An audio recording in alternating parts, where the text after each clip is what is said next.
രാജാക്കന്മാർ 9-ാം അധ്യായം 1 മുതലുള്ള വാക്യങ്ങൾ. എലീശാ പ്രവാചകൻ ഒരു പ്രവാചക ശിഷ്യനെ വിളിച്ചു അവനോട് പറഞ്ഞത്, നീ അരകെട്ടി ഈ തൈലപാത്രം എടുത്തുകൊണ്ട് ഗിലെയാദിലെ രാമോത്തിലേക്ക് പോക. അവിടെ എത്തിയ ശേഷം നിംഷിയുടെ മകനായ യഹോശാഫാത്തിന്റെ മകൻ യേഹു എവിടെയിരിക്കുന്നുവെന്ന് നോക്കി അകത്തു ചെന്ന് അവന്റെ സഹോദരന്മാരുടെ നടുവിൽ നിന്ന് അവനെ എഴുന്നേൽപ്പിച്ച് ഉൾമുറിയിലേക്ക് കൊണ്ടുപോക.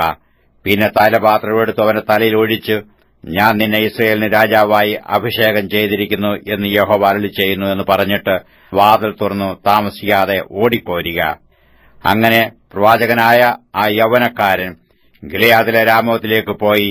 അവൻ അവിടെ എത്തിയപ്പോൾ പടനായകന്മാർ ഒരുമിച്ചിരിക്കുന്നത് കണ്ടു. നായക, എനിക്ക് നിന്നോടൊരു കാര്യം അറിയിപ്പാനുണ്ട് എന്നു അവൻ പറഞ്ഞതിന്, ഞങ്ങൾ എല്ലാവരിലും വെച്ച് ആരോട് എന്ന് യേഹു ചോദിച്ചു. നിന്നോട് തന്നെ നായക എന്നു അവൻ ഉത്തരം പറഞ്ഞു. അവൻ എഴുന്നേറ്റ് മുറിക്കകത്ത് കടന്നു. അപ്പോൾ അവൻ തൈലം അവന്റെ തലയിൽ ഒഴിച്ചു. അവനോട് പറഞ്ഞതെന്തെന്നാൽ, ഇസ്രായേലിന്റെ ദൈവമായ യഹോവ ഇപ്രകാരം അരുളിച്ചെയ്യുന്നു, ഞാൻ നിന്നെ യഹോവയുടെ ജനമായ ഇസ്രായേലിന് രാജാവായിട്ട് അഭിഷേകം ചെയ്തിരിക്കുന്നു. എന്റെ ദാസന്മാരായ പ്രവാചകന്മാരുടെ രക്തത്തിനും യഹോവയുടെ സകല ദാസന്മാരുടെയും രക്തത്തിനും ഈസബേലിനോട് ഞാൻ പ്രതികാരം ചെയ്യേണ്ടതിന് നിന്റെ യജമാനനായ ആഹാബിന്റെ ഗ്രഹത്തെ നീ സംഹരിച്ചു കളയണം. ആഹാബ് ഗ്രഹമശേഷം മുടിഞ്ഞു പോകണം. ഇസ്രായേൽ ആഹാബിനുള്ള സ്വതന്ത്രനും അസ്വതന്ത്രനുമായ പുരുഷപ്രജയൊക്കെയും ഞാൻ ഛേദിച്ചു കളയും.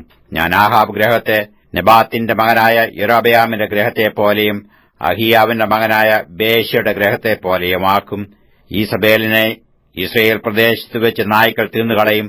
അവളെ അടക്കം ചെയ്യുവാൻ ആരും ഉണ്ടാകുകയില്ല. പിന്നെ അവൻ വാതിൽ തുറന്ന് ഓടിപ്പോയി. യേഹു തന്റെ യജമാനന്റെ ഭൃത്യന്മാരുടെ അടുക്കൽ പുറത്തു വന്നപ്പോൾ ഒരുത്തൻ അവനോട്, എന്താകുന്നു വിശേഷം?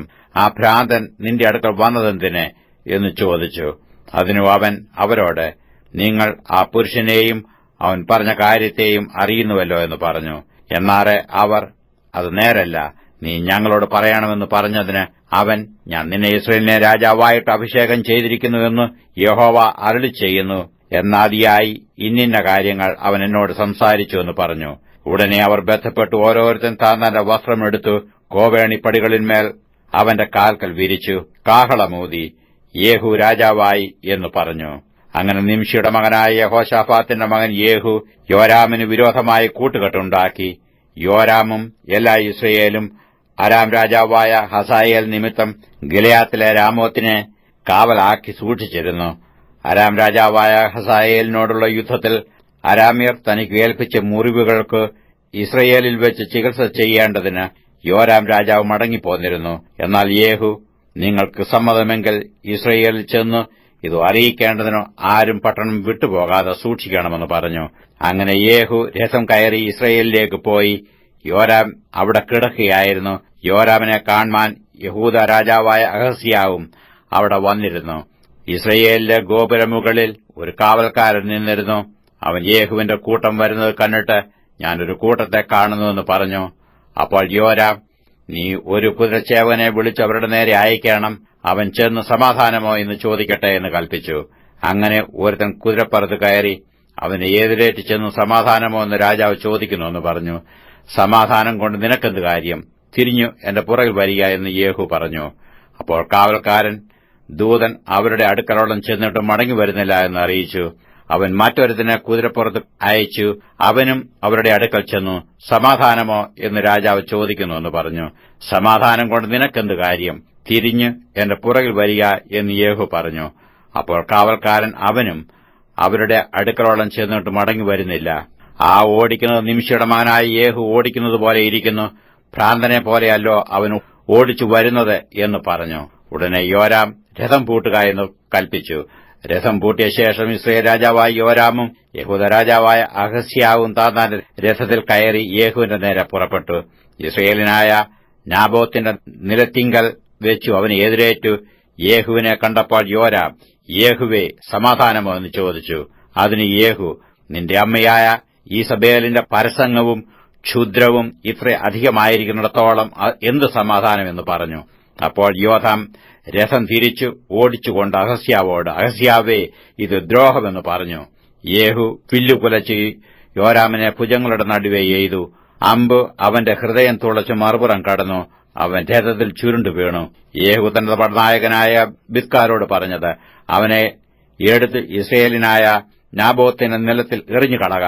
ഞാനും നീയും ഒരുമിച്ച് അവന്റെ അപ്പനായ ആഹാബിന്റെ പിന്നാലെ കുതിരയേറിപ്പോകുമ്പോൾ നാബോത്തിന്റെ രക്തവും അവന്റെ മക്കളുടെ രക്തവും ഇന്നലെ ഞാൻ കണ്ടിരിക്കുന്നു. സത്യം എന്ന് യഹോവ അരുളിച്ചെയ്യുന്നു. ഈ നിലത്ത് വെച്ച് ഞാൻ നിനക്ക് പകരം വീട്ടുമെന്നും യഹോവ അരുളിച്ചെയ്യുന്നു എന്നിങ്ങനെ യഹോവയുടെ ഈ അരുളപ്പാട് അവന് വിരോധമായി ഉണ്ടായെന്ന് ഓർത്തുകൊള്ളുക. അവനെ എടുത്തു യഹോവയുടെ വചനപ്രകാരം തന്നെ ഈ നിലത്തിൽ എറിഞ്ഞു കളക.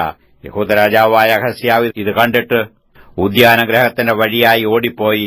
യേഹൂ അവനെ പിന്തുടർന്നു. അവനെയും രഥത്തിൽ വെട്ടിക്കളവീൻ എന്ന് കൽപ്പിച്ചു. അവർ ഇബ്ളയാമിന് സമീപത്തുള്ള ഗൂർ കയറ്റത്തിങ്കൽ വെച്ചു അവനെ വെട്ടി. അവൻ മെഗദോവിലേക്ക് ഓടിച്ചെന്ന് അവിടെ വെച്ച് മരിച്ചുപോയി. അവന്റെ ഭൃത്യന്മാർ അവനെ രഥത്തിൽ വെച്ച് യെരൂശലേമിലേക്ക് കൊണ്ടുപോയി ദാവീദിന്റെ നഗരത്തിൽ അവന്റെ പിതാക്കന്മാരോടുകൂടെ അവന്റെ കല്ലറയിൽ അവനെ അടക്കം ചെയ്തു. ആഹാബിന്റെ മകനായ യോരാമിന്റെ 11-ാം ആണ്ടിലായിരുന്നു അഹസ്യാവ് യഹൂദയിൽ രാജാവായത്. യേഹൂ ഇസ്രയേൽ വന്നത് ഈസബേൽ കേട്ടിട്ട് തന്റെ കണ്ണിൽ മഷി എഴുതി തല ചീകി മെരുകിക്കൊണ്ട് കിളിവാതിൽക്ക് കൂടി നോക്കി. യേഹൂ പടിവാതിൽ കടന്നപ്പോൾ അവൾ, യജമാനനെ കൊന്നവനായ സിമ്രിക്ക് സമാധാനമോ എന്ന് ചോദിച്ചു. അവൻ തന്റെ മുഖം കിളിവാതിൽക്കിലേക്ക് ഉയർത്തി, ആരുള്ളൂ എന്റെ പക്ഷത്ത്, ആരുള്ളൂ എന്ന് ചോദിച്ചു. എന്നാൽ 2-3 ഷണ്ഡന്മാർ പുറത്തേക്ക് നോക്കി അവളെ താഴെ തള്ളിയിടുവീനെന്ന് കൽപ്പിച്ചു. ഉടനെ അവർ അവളെ താഴെ തള്ളിയിട്ടു. അവളുടെ രക്തം ചുവരിന്മേലും കുതിരകളിന്മേലും തെറിച്ചു. അവൻ അവളെ ചവിട്ടിക്കളഞ്ഞു. അവൻ ചെന്ന് ഭക്ഷണം പാനം ചെയ്ത ശേഷം, ആ ശപിക്കപ്പെട്ടവളെ ചെന്ന് നോക്കി അടക്കം ചെയ്യുവീൻ, അവൾ രാജകുമാരിയല്ലോ എന്ന് പറഞ്ഞു. അവർ അവളെ അടക്കം ചെയ്യുവാൻ വന്നാറ് അവളുടെ തലമണ്ടയും കാലുകളും കൈപ്പത്തികളുമല്ലാതെ മറ്റൊന്നും കണ്ടില്ല. അവർ മടങ്ങിവന്നു അവനോടത് അറിയിച്ചു. അപ്പോൾ അവൻ, ഇസ്രയേൽ പ്രദേശത്ത് വെച്ച് നായ്ക്കൾ ഈസബേലിന്റെ മാംസം തിന്നുകളയും.